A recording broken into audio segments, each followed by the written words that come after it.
2021 most outstanding student to Eastern Visayas State University with a double degree in Bachelor of Science in Accountancy and Bachelor of Science in Accounting Technology. Nominated for mga bagong Rizal, Pag-asa ng Bayan 2019.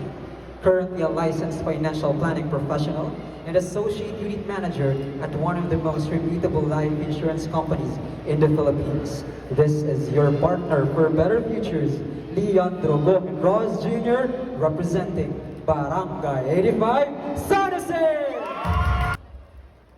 Tacloban is a city nestled in a geographically vulnerable location, prone to natural disasters like typhoons and rising sea levels. And these challenges threaten not just our homes, but our very way of life.